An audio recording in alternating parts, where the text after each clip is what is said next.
One Python concept, real use, let's make it stick. In today's BitSize Python, we'll talk about the input function. The input function is used to take input in Python. It's one of the most fundamental building blocks, and then you will learn 5 must-know patterns for input function in this video. The first one is the basic input from user. The input function displays a prompt and then waits for the user to type something and then press enter. For example, let's create a name variable and then let's use the input, and we will basically say, what's your name inside, and it's going to, when we run this, let's also print it out, name. Okay, so when we run this, it's going to prompt us like this, what's your name on top, and we have to give our name, like say Nijat. And when I do that, it's going to just print out the input name. So it's going to wait for us until we give the input. So that's the basic input from user. The second one is we can store numeric input with type conversions. By default, this input function returns a string. It's not a number. So to work with numbers, we have to convert it using int or float. For example, let's create another variable called age, and we have to convert it outside. So using int. And then inside, we will use input function, and input function, we're going to say, what is your age? And let's print out you will be, let's use the f function or f strings. You will be age plus 1 year old next year. Okay, so let's run this, and then it's asking what's your age. Let's just put, for example, 30. If I put that in, and it's going to print out you'll be 31 years old. And it can, once you give the input as string, and it converts into int, and then this int now can be used to calculate this age plus 1. So in order to store numeric input, you have to do type conversions using int and float. Okay, so that's the second usage. The next point is handling multiple inputs in one line. So you can ask the user for multiple values and split them into variables using split. For example, let's create 2 variables again. Using the input function, we're going to ask the user, enter your name and age separated by space. Okay, so after that, we're going to use the function split. So the splits and then unpacks the 2 things into these 2 variables. And then we can use the f string to print this out. F string, the first holder will be name. Name is age years old. Now let's run this. So when we run this, it's going to ask us enter your name and age separate by space. So Nijat space 30.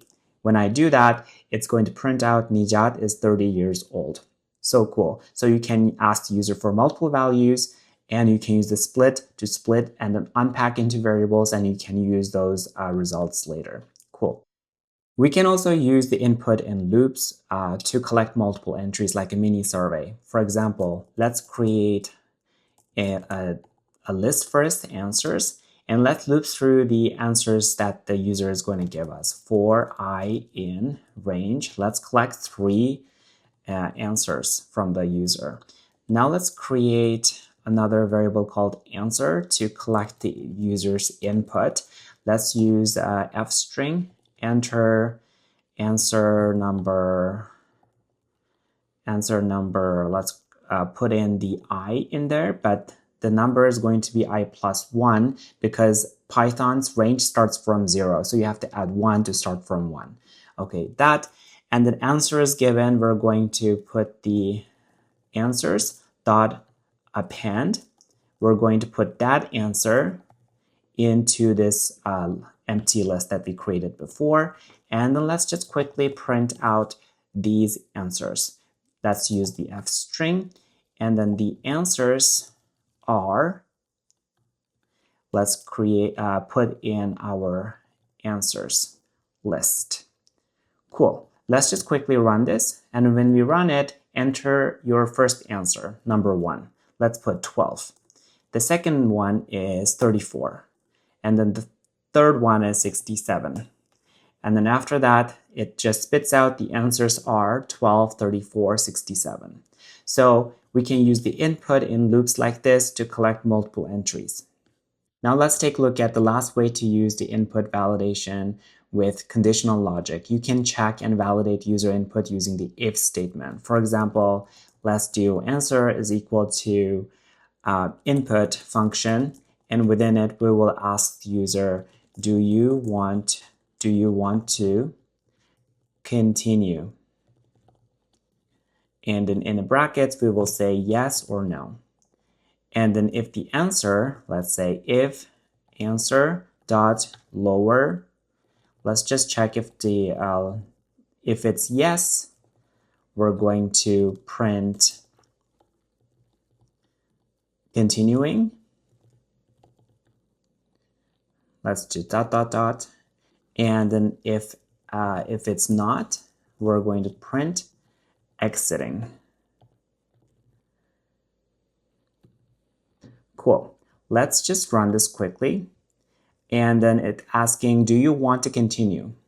Let's say yes. And it's going to choose continuing. Cool. So we can use the input function like this to validate the user input using the conditional logic. Now let's take a look at the 5 core takeaways about the input function in this video. So input always returns a string, so we can convert that into numeric value using int and float. And then we can prompt inside input for a better user experience. We can handle multiple inputs using the dot split function. And we can use the loops to collect several responses as shown before. And we can use if statements to check and respond to user inputs. That's it for today. Always learn more with less. Hit subscribe and don't miss out on daily videos.